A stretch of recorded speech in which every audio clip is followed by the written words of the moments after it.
Joyeux Noël à toutes et à tous, c'est un honneur et un plaisir pour moi de vous présenter la dernière édition du journal des correspondants de cette année 2021. Et dans ce numéro, nous serons au Cameroun, en Côte d'Ivoire et au Tchad. Noël rime avec jouets et décoration. À N'Djamena, la capitale tchadienne, la population, malgré la crise sanitaire, a mis les bouchées doubles pour la célébration de la nativité. Les parents ont pris d'assaut les points de vente de jouets et d'objets décoratifs. Pendant ce temps, dans les églises, on se prépare pour la messe de la Nativité. Théophile Kadnouba, notre correspondant sur place.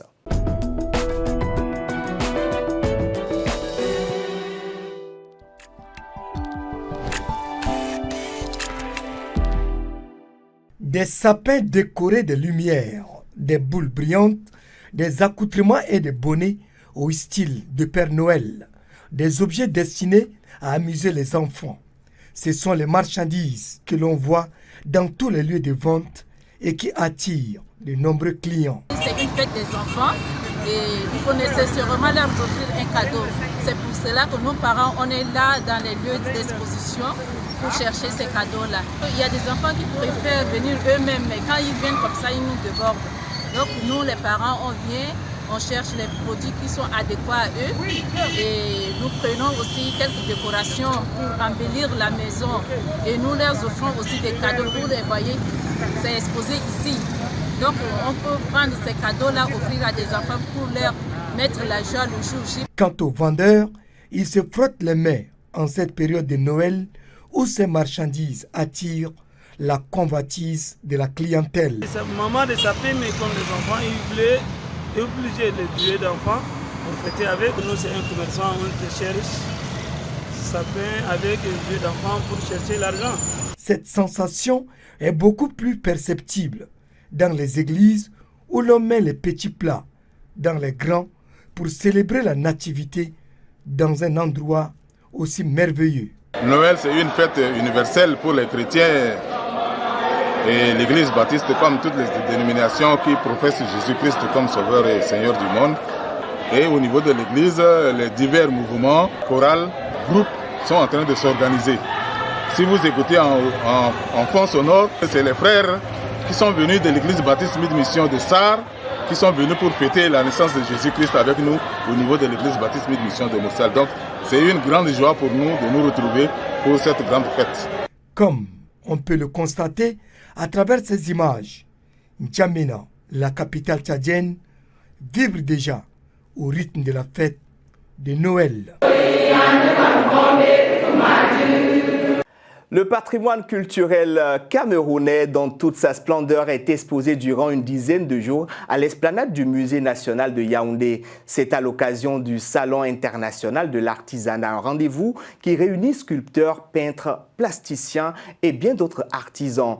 Pour cette édition, le Sénégal était à l'honneur. Par ailleurs, le festival s'ouvre avec à plusieurs cultures africaines. Retrouvons nos correspondants locaux pour le point.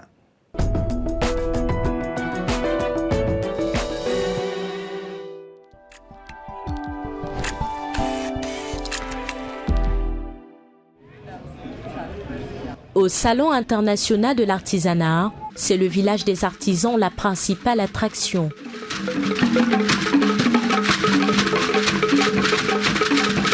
Émile, originaire de la région de la Damawa, propose une alternative aux meubles en rotin.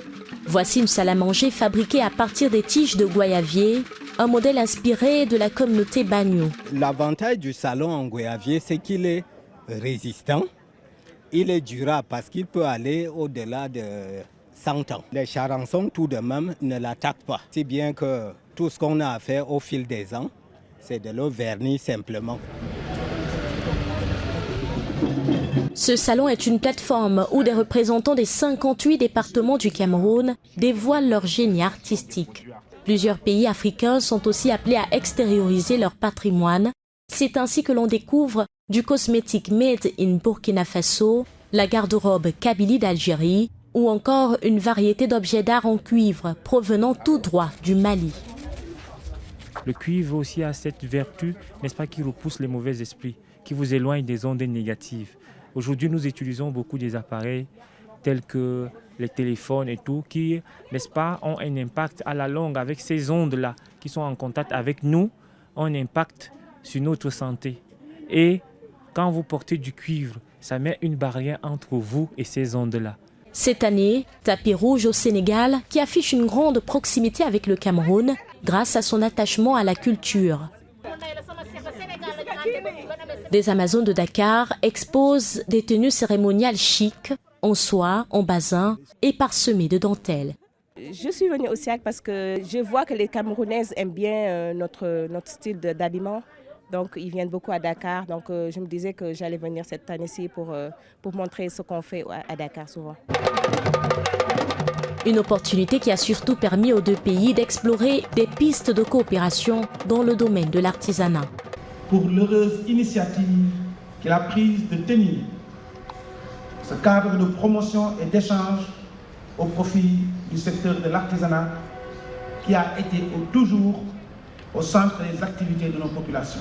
Les ateliers que nous aurons, les séances d'échange entre les artisans camerounais et les artisans sénégalais, certaines des filières qui aujourd'hui sont destinées à renforcer le potentiel d'exportation de l'artisanat vont être renforcées de cette expertise. Aujourd'hui, nous avons, à travers cette 7e édition, une étape importante dans l'impulsion que le président de la République a bien voulu consentir à l'artisanat camerounais. Ce salon intervient dans un contexte où les revenus des artisans ont été fortement impactés par le Covid-19. Il visait aussi à plancher sur des possibilités visant à ouvrir leur activité au marché extérieur. L'inquiétude était grande à cause de la rumeur persistante de l'annulation ou du report de la CAN Cameroun en 2022 pour raison de pandémie. Mais mardi, le patron du football africain en visite au Cameroun a finalement tranché. La compétition continentale aura bel et bien lieu du 9 janvier au 6 février. Une bonne nouvelle pour tout le Cameroun. Chimène Baleba.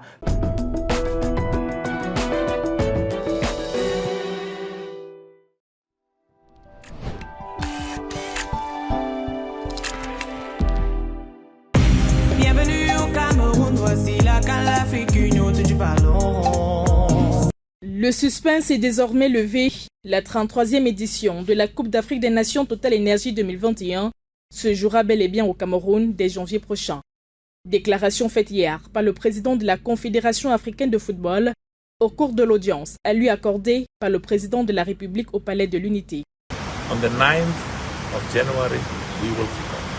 Je serai au Cameroun à partir du 7 janvier pour regarder le match d'ouverture Cameroun-Burkina Faso le 9 janvier. 2 heures d'horloge, c'est le temps qu'aura duré le tête-à-tête entre Paul Biya et Patrice Motsepe qui ont échangé sur les préparatifs de ce grand rendez-vous africain dont le numéro 1 de la CAF s'est dit satisfait de l'évolution des travaux après le tour du propriétaire effectué 24 heures avant au stade de Lembe. Hier, nous parlions des infrastructures et j'ai constaté qu'un énorme travail a été fait, ce qui rassure que nous organisons une CAN digne. Le Cameroun et les Africains devront en être fiers. Autre point majeur abordé au cours de cette audience, la participation des joueurs africains évoluant dans les équipes européennes. Nous avons besoin de nos footballeurs qui évoluent en Europe et partout dans le monde. Nous avons le devoir de construire le football africain. Nous nous remettons au règlement de la FIFA car nous ne devons pas accepter d'être les derniers à tout moment. Pour ce qui est de l'accès des spectateurs au stade, Patrice Motsepe a été clair, les tests PCR et le vaccin contre le Covid-19 restent et demeurent le laisser-passer. Nous devons identifier les problèmes et les challenges qui nous interpellent et croire que nous pouvons les surpasser. Cela est de la responsabilité de tous. Personne ne sera admis au stade sans son test PCR car nous devons nous protéger.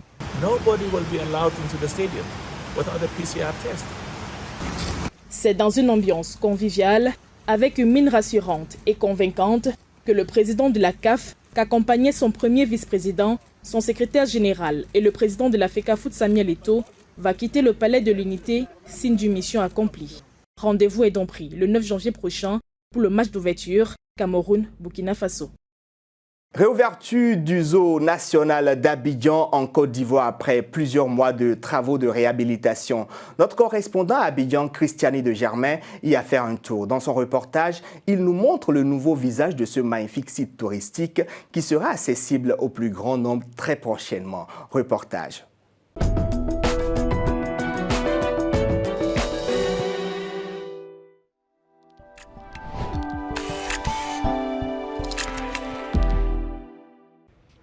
Créé en 1972, l'état du zoo national d'Abidjan s'est dégradé au fil des années et ne répondait plus à la vision du gouvernement ivoirien ni aux attentes des visiteurs.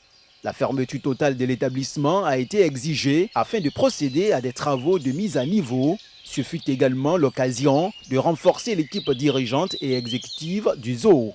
Il y a toute une équipe qui est en place, le zoo bien sûr faisant partie du ministère des eaux et forêts. Nous avons certains éléments des eaux et forêts qui sont là pour assurer la sécurité du zoo.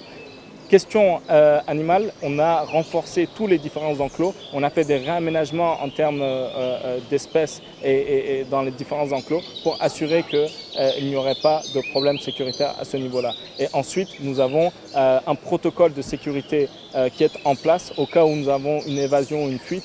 Voilà, on est paré, on a l'équipement nécessaire aussi pour pouvoir rattraper les animaux s'il y a quelconque souci.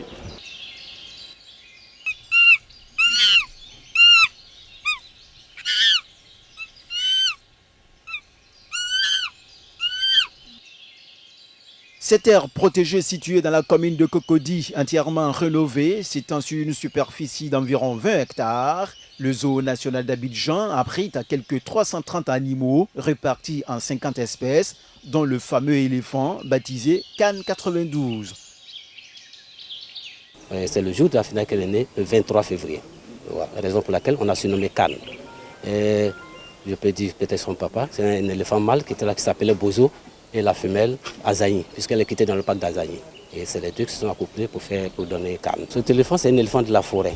Un éléphant de la forêt. Et en Côte d'Ivoire, nous avons des éléphants de la forêt et des éléphants de la savane. C'est vraiment gentil. Voilà.